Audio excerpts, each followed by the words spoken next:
let me know if you can see everything here. So I am the coordinator for the internship services across campus. My name is Gina Trammell with the Career Development Center. So let's get started. And again, you'll have time at the end to ask any questions. So first off is what we're going to talk about today is what we provide students at the Career Development Center, which is located in Brotman Hall, an administration building on the second floor in Suite 250. We also are going to be talking about navigating summer jobs, internship opportunities, where students can go, like what types of approach they can have, how to receive academic credit, what are the steps for students to do. Then we're going to talk also a little bit about the timeline, like intern preparation timeline, that model, and then the last we're going to talk about scholarship opportunities for students. So Career Development Center Resources has quite a few resources. So they can stop by and do one-on-one appointments. They do have to book ahead of time through a tool called Beach Connect through their single sign-on. And we do have also drop-in sessions from 12 to 3, Monday through Friday. And then on Tuesdays, it's extended hours till 6:30 p.m. We also, in those services, we can do resume and cover letter, internship and job search strategies. Also, if a student is not sure of what avenue to take with their major, we also cover that portion. We do have job fairs and employer-related events. I'm going to share some of those with you that are coming up. Excuse me.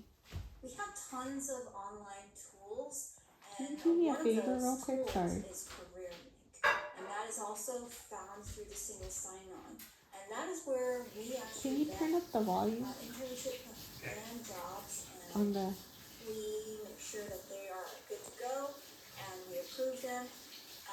And then in CareerLink, we also have other tools for job searching, helping with interviews, AI featured tools. We have something called Job Scan, which students actually can put their job description and upload their resume, and it'll scan it, and an AI feature will kind of see how related it is to the job description, and then it'll give feedback on how to correct or how to add certain things as long as the student has those skills. So those are some of the features. There's quite a bit in CareerLink. Job and internship postings, I mentioned that. We have that in CareerLink, and CareerShift, another tool in CareerLink.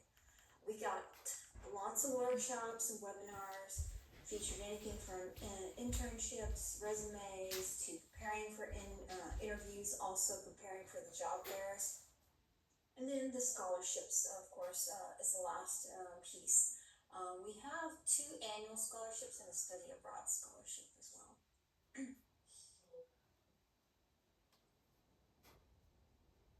So what are some of the upcoming job fairs, you might be thinking? So the next one is March 12th, as you can see, and that is through our Career Development Center. We host it, and we have a lot of employers from different types of industry that will be coming, and all those employers will be on the CareerLink. When they hit attend, they can see all of the employers and all the positions, so they can do the research ahead of time to see who's coming.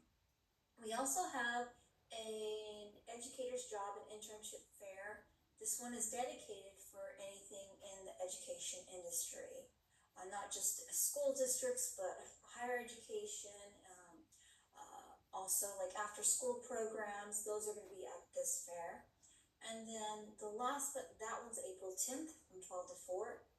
And these are all located at the Student Union in the ballrooms. And then the last one is the just-in-time job and internship fair to prepare students for summer.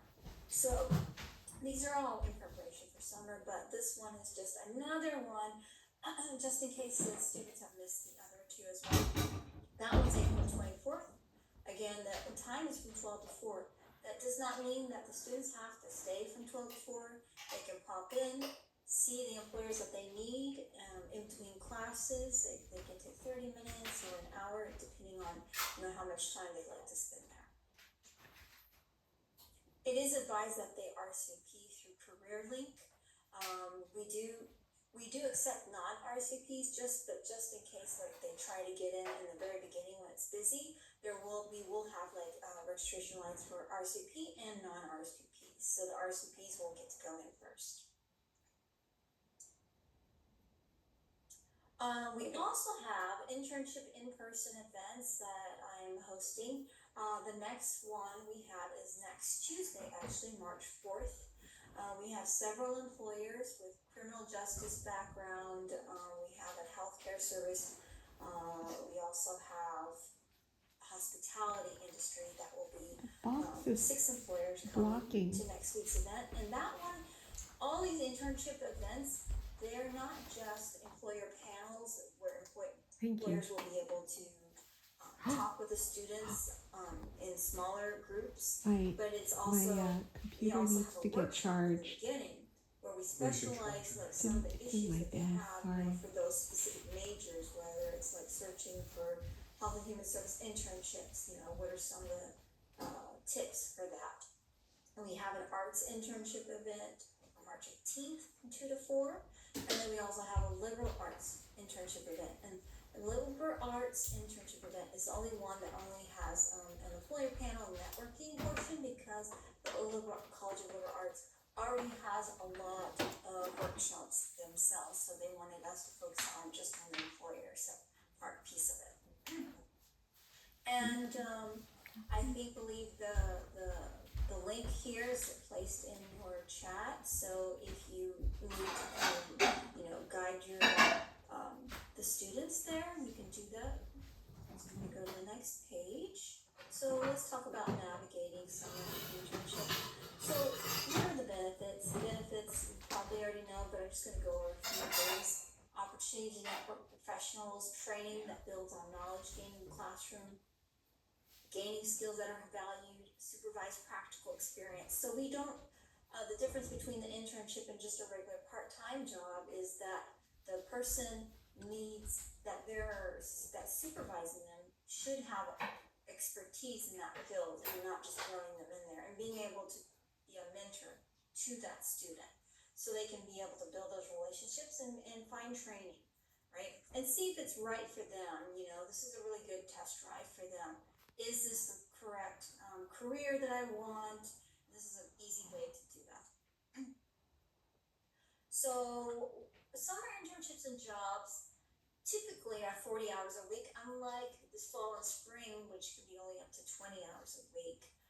Internships are available during undergraduate, or typically sometimes you can actually find internships for recent graduates. You will see it on the job description, and it'll state a recent graduate up to 6 months afterwards, for instance. Some of the internships will have that opportunity too.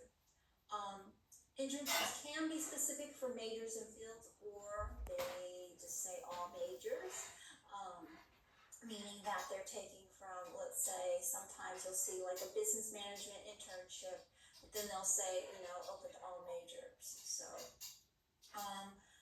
there is paid or unpaid internships. We highly encourage paid internships, and we don't get a lot of unpaid through our career link. But if it is unpaid, it has to be given academic credit for the student. So the student has to have a choice to be able to, if they're taking that unpaid, to get academic credit. Now, if the internship says, like, I just want you to do the unpaid, it's really up to the student, but we always encourage the employers to make sure that they can give the credit to the student. So internships, even like they can last a summer, but sometimes they like the student so much that they can extend that past the summer, and it can go on to the next semester or a year-long commitment. What are the types? So I'm going to talk about the types of approach to looking for internships. So this is like a skills approach. So sometimes students will, type in by industry-based skills and look for computer science, mechanical engineering, electrical engineering, or you can see. And I have like some of the resources on the bottom is like you can look on our website. Also, job postings and job descriptions kind of will tell you like what skills that are needed for that job or internship. Another approach sometimes students take are company connection approach when you're looking for internships. Do you want a well-known company like SpaceX, or are you looking for like a smaller company where you can do many? Sometimes you can wear more hats, or like a nonprofit.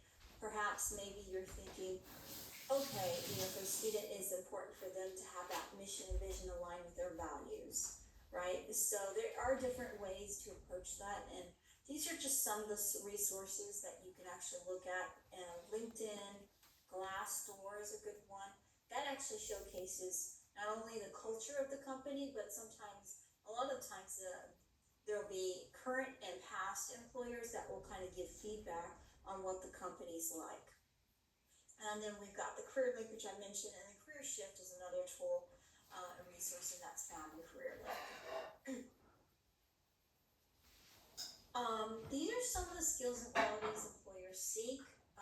This was actually based on an Outlook survey from the National Association of Colleges and Employers, who puts it out to about over 150 employers across the nation. And these are some of the skills that keep popping up. So I kind of just wanted to showcase this because a lot of the time students are asking, what specific skills do I need to really kind of relay when I'm talking with employers, when I'm doing cover letters. These are some of the basic ones, but again, it depends on the industry. So for instance, like computer science and engineering, there's going to be more technical knowledge related to the field versus like a management job. You might have ability to plan, organize, prioritize work, communication skills, which that actually is needed for a lot, but it might be a higher priority as a skill set. Okay, so where do you find all these internships when the students are asking? There is, of course, the Career Development Center, which I've kind of showcased a few of those, like the job fairs. We also have information sessions. That's the fourth bullet down. So those are sessions where employers will actually host a session, whether it's typically it's an hour long, where they present their company, what they're about, and all their positions and what they have available, and at the end they give a Q&A time for the students. We also, under Career Link, have specific jobs where students can actually look if there's campus interviews related to those jobs, and that means if they apply to something that has a campus interview and the employer likes the resume, the campus interviews will be on campus at our Career Development Center. So the employer will organize a time with the student, and we host them in our and we have rooms specifically for those interviews. Another area would be like talking with the academic departments. A lot of times, sometimes they post their own internships and have lists that are pretty just for specific majors. Sometimes it's faculty, sometimes it's the department. And also, I always encourage students to join student organizations related to their fields. Why? Not only the employers are looking for that because it shows that they're making initiatives, but also employers a lot of time will guest for some of those meetings where students. It's another way for students to meet and network with employers. Other resources, directly at through the company websites, professional associations, like for instance, healthcare associations if they're in health and science, or engineering associations, or accounting associations, professional associations they can find on their own. Typically, it's really good to join. Besides also student organizations, and typically there's usually a discount or it's free for students to join. And then social networks such as also LinkedIn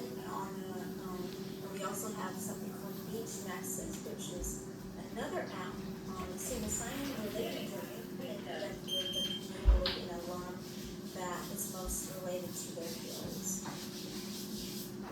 I know this is a lot, but this is a list that I put together of a lot of top internship search websites like LinkedIn, Layup, Internship Finder. Those are the three that the students kind of highlighted because they like those the most. But there's others, and if you kind of go down to usajobs.gov, well, that's for government, and then we also have right below it idealist.org. That one is specifically for nonprofits. So they have ones that are specifically for, different things. Okay.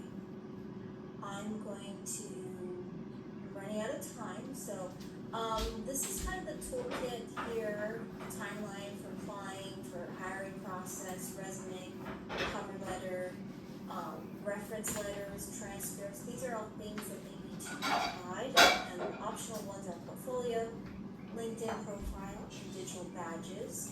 Those are something that, especially if you're like in the art or engineering or specific ones, sometimes they need a portfolio to showcase some projects. Okay, so I'm just going to go over this really quickly on how to get an academic credit. So you need to the student needs to identify an organization, and then they have to obtain an offer letter, get the job. Once they get the job, then they can find and sign up for an internship class through CSULB, and then the faculty will either approve or not approve of that organization, but many times it is approved, and then after they approve it, then once they complete the internship class, they'll receive the academic credit. That's the short version. This is just and then we also have internship programs through the Academic Internships Office here, as you can see. It's csulb.edu/academic-internships-office. If maybe Rachel can put that in the chat. These are all programs that provide, paid internship opportunities, specifically in nonprofits that don't have enough money, but they have grants that students can go into these programs. There's a limited amount of grant money, so a limited amount of students can join these programs, but it's still a great way for students that are interested in specific nonprofits. Okay, last but not least, they are 2 scholarships. So the one we have upcoming for the summer is Manuel Perez Internship Success Scholarship, and this is the information, and this is for unpaid, nonprofit and government positions.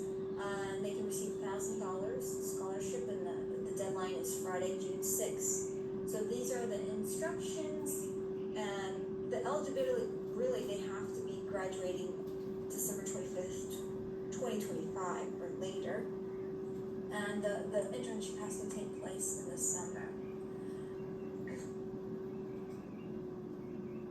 The next contest is in the fall, and that one is going to be October 17th, which will be the deadline, and that's another chance to win a $1,000 scholarship.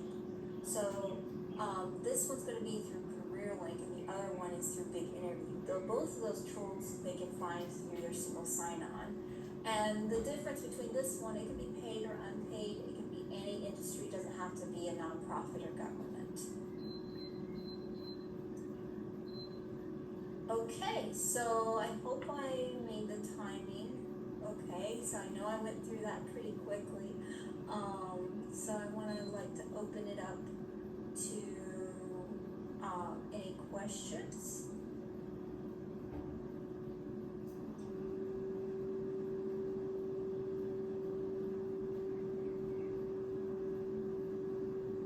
Hi Gina, we do have a question in the chat from Esperanza, and it says, can students get paid for internship and receive credit, or is it either or?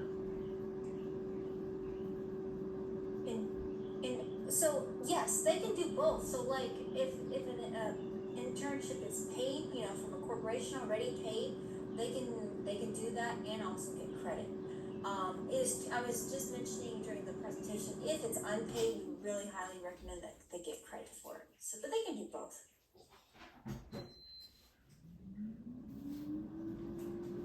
Perfect. The next question that I see is, should engineering students turn to their academic departments for their internships mostly, question mark? So, there's a range. I think it's really entirely dependent on the student, but I will say that we have a lot of offerings in the engineering department has a lot of offerings. So I think I would say both. Reach out to their they do have an internship, I believe, a person in the College of Engineering, and we also have a lot of resources too in a lot of companies we work with. So they might think, okay, I reach out to these many employers, maybe they got from, but I would just say do both. It's not going to hurt. The more resources, the better, the better chances they get. And also know that we have a staff of, 4 employer engagement team, and then we have like 7 counselors, and we have a lot more resources to share because we have a lot more staff too. So I would tell them to take advantage.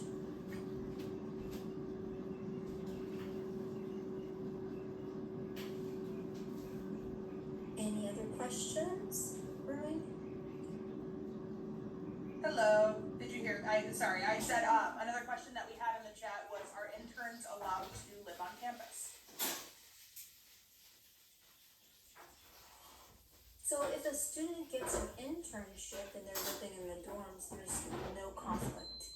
If they can live on campus or off campus. That's not an issue. Is that what they're asking? Yes, I think so. Yeah, okay. Another question that we have is, when do fall internships generally become available? Good question. Depends on the industry. Not all the companies have like the same deadline. So I will say for companies like we were mentioning, engineering companies that have like background checks, the sooner the better. So like right now is a good time to apply for those like especially for engineering or government based that have more clearance that they have to work through, because sometimes it can take up to 6 months just for like a background check and clearance. For those that don't have a background or clearance, I would say to apply at least like depending like 3 to 4 months at least before, so early summer for fall. But I would just say starting now, March and April is still a really great time to apply, because again, sometimes the larger the company is, the earlier they want to start, because they have so many procedures in place. But some of the smaller companies, they have a little bit more wiggle room, so they'll usually sometimes put out those internships in the summer, early summer. Great question though. Anything else? Now for government and engineering companies or law. Hello, can you hear me? Sorry. Apply Yes, now, I can hear you. required now for law. Is, are there internships available for future associate marriage and family therapists? So from what I've seen on Career Link, I haven't seen so many for you said family and marriage therapist, like an intern, like working with them. Is that what you're saying? Yes, the question was asking about an internship for associates, marriage and family therapists. I haven't seen very many, but I would say that they haven't come through Career Link. Let's just say I know that for a fact. But I would like probably, if the student is interested, they can always book an appointment. We can take a look on other sites, but it doesn't pop up as much. But I think, for instance, for something that specific, there are interns. When I was working a long time ago, I was working for the YWCA, and we had interns that needed hours, for, they're getting they wanted to be an intern for, they wanted to be a therapist for their future, so that we did have interns, but they were usually in the master's program. So I didn't see any that were in underground, but it doesn't mean that they don't have those internships, so. But again, if you want, I can take a look into that, and then, I can send that out to Nina or Jesse or any of the staff there, and I can, follow up with that. Perfect.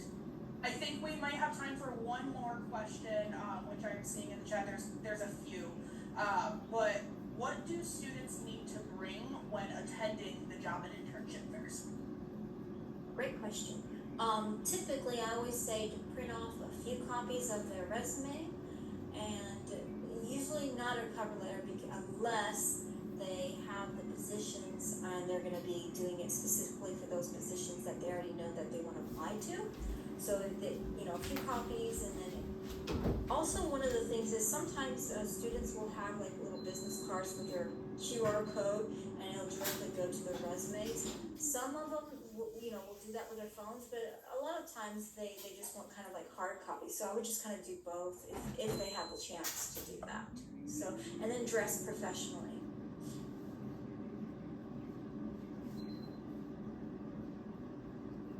Perfect. I think that is all the time that we have for questions for this presentation.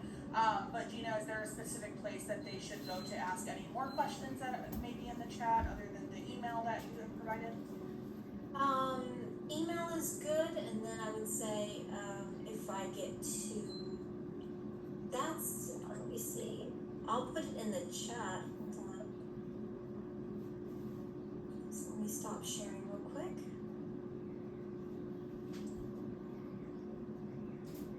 Unfortunately, we only have the Q&A box for folks to see, but if they can visit a website, that would probably be best. Yes, the website would be great. Here, I'll just, put that. If they go to the website, and then they can do the about, and then there's a contact information there too.